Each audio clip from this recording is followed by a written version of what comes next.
Hello everyone, I am Sunandita and I welcome you to my channel quick learning. इस video में हम discuss करेंगे attendance के बारे में, जो प्रैक्टिकल नॉलेज देगा कैसे आप एज एन एचआर प्रोफेशनल एक ऑर्गेनाइजेशन में अटेंडेंस सारे एम्प्लॉयज़ का बनाएंगे।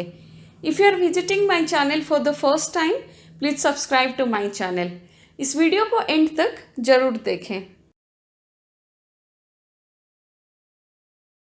मेजर कंटेंट्स जो हम डिस्कस करने वाले हैं वो है हम अटेंडेंस कैसे बनाते हैं, कहाँ से हमें अटेंडेंस का डेटा मिलता है, देन अटेंडेंस कैलकुलेट करना, लीव बैलेंस एडजस्टमेंट करना, डेटा वैलिडेशन कैसे करना होगा।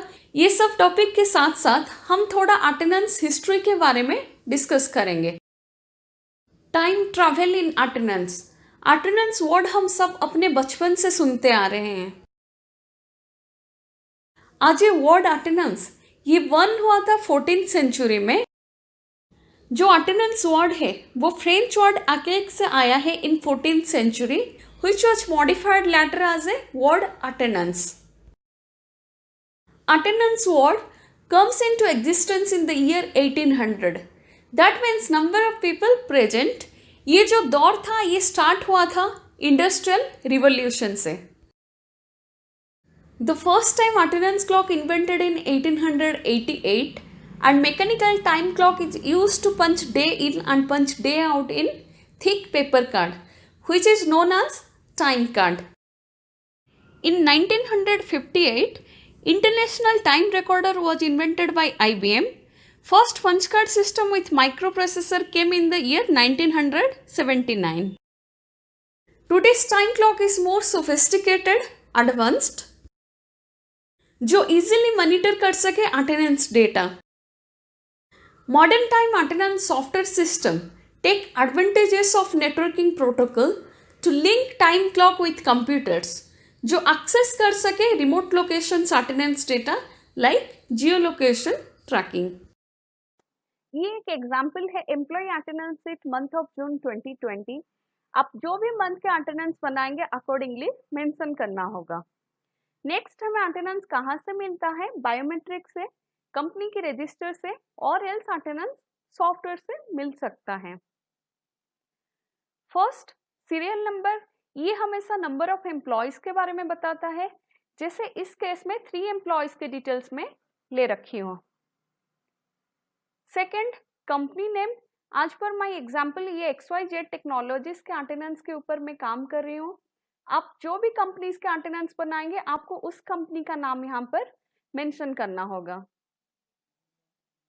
थर्ड एम्प्लॉय आईडी, ये हमेशा यूनिक आईडी होता है। At the time of joining ये आईडी असाइन होती है एम्प्लॉयज को। एक आईडी 2 एम्प्लॉयज को असाइन नहीं किया जा सकता है। आप देख सकते हैं जैसे उमेश मिश्रा का आईडी है 1250, विजय यादव का आईडी है 2461, शशांक शर्मा का आईडी है 2462। फोर्थ एम्प्लॉय नेम, आज पर द डॉक्यूमेंट होना चाहिए, ये हमेशा मैच होना चाहिए गवर्नमेंट आईडी प्रूफ से, जैसे PAN card, voter ID card, Aadhaar card, DL, educational documents etcetera.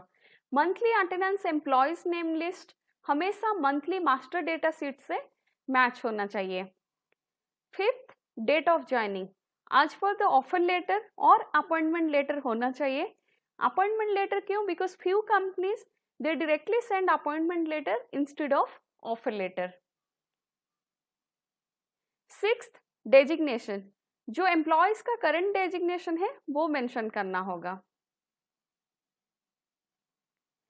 Seventh, यहाँ पर आप देख सकते हैं ये जून मंथ का अटेंडेंस है। जून मंथ में टोटल 30 डेज है। ये डेटा एक रैंडम डेटा है। प्रेजेंट मतलब P, लीव मतलब L, वीक ऑफ मतलब W/O, H मतलब हॉलीडे। ये एक फॉर्मेट है, आज इट इज आपको एवरी मंथ अटेंडेंस बनाना होगा। आज per the month days, for example एक मंथ में अगर 31 डेज है तो 31, 30 डेज है तो 30 एंड 28 डेज है तो 28 मेंशन करना होगा। नेक्स्ट आप देख रहे होंगे सीट नंबर 2, जिसका नाम अपडेटेड मेंशन्ड है। जो भी अटेंडेंस के ऊपर काम करना होगा वो हमेशा अपडेटेड सीट में काम करना होता है। क्यों? बिकॉज इनकेस कोई एम्प्लॉयज के डेटा में कुछ प्रॉब्लम है और एल्स कुछ क्वेरीज एम्प्लॉय जनरेट करता है, ये रॉ डेटा मदद करेगा क्वेरीज सॉल्व करने में। ये आ गया हमारा अपडेटेड शीट। यहाँ पर आज it is raw data copy paste की हूँ। हमें जो डेटा के ऊपर काम करना है वो है present, week off, leave, casual leave, earned leave, earned leave को पेड लीव भी कहा जाता है, holidays, then total. Leave balance जो है वो हमेशा 0 होना चाहिए फाइनल कैलकुलेशन में। 0 कैसे होगा? अगर कोई एम्प्लॉयज के पास लीव कोटा है उसे हम CL और EL में एडजस्ट करेंगे, जो डिपेंड ऑन कंपनीज वेरीज करता है। इनकेस किसी भी एम्प्लॉय का लीव कोटा खत्म है तो वो LWP मार्क होगा। LWP मतलब लीव विदाउट पे, और उसे LOP भी कहा जाता है। LOP मीन्स लॉस ऑफ पे। ये हमेशा ध्यान रखिए, लीव कोटा 0 होना चाहिए। टोटल नंबर हमेशा मैच होना चाहिए आज पर द मंथ डेज। आइए सीखते हैं फॉर्मूला कैसे लगाते हैं। हम यहाँ पे टाइप करेंगे equals to count if, bracket open, select the range till 1st June, comma, double quotes open, present मतलब P, double quotes finished, bracket closed. Now see the value is 22। Week off में हम same formula लगाएंगे but P के जगह में W/O लिखेंगे, like equals to count if, bracket open, select the range till 30th June to 1st June, comma, double quotes open, W/O, double quotes finished, bracket closed. Now see the value is 6। अगर हम formula copy paste करते हैं तो हमें हमेशा ध्यान रखना होगा column number and row number. जो भी वैल्यू के ऊपर आप काम कर रहे होंगे, जैसे कि प्रेजेंट मतलब P, वीक ऑफ मतलब W/O, लीव मतलब L, सो ऑन, उसे ध्यान रखना होगा कि वो मैच होना चाहिए आज पर ईयर अटेंडेंस रिकॉर्ड। यहाँ पे leave, CL, EL and H में सेम फॉर्मूला यूज करेंगे, उसके बाद टोटल करेंगे। यहां से मैं कॉपी पेस्ट कर रही हूँ, Ctrl+C, Ctrl+V, Ctrl+V, Ctrl+V, Ctrl+V। यहाँ पे जो वैल्यू है वो 20 दिखा रहा है। G3 से हमारा डेटा शुरू हुआ है AJ3 तक। G3 मतलब ये हो गया हमारा, G मतलब कॉलम, 3 मतलब रो, AJ मतलब कॉलम नंबर, 3 मतलब रो। यहाँ पे P के जगह में हमें क्या लिखना होगा? L लिखना होगा, देन एंटर। आप देख सकते हैं यहाँ पे 2 दिखा रहा है टोटल वैल्यू। सेम यहाँ पे लिखना होगा G3, AJ3, P के जगह में CL,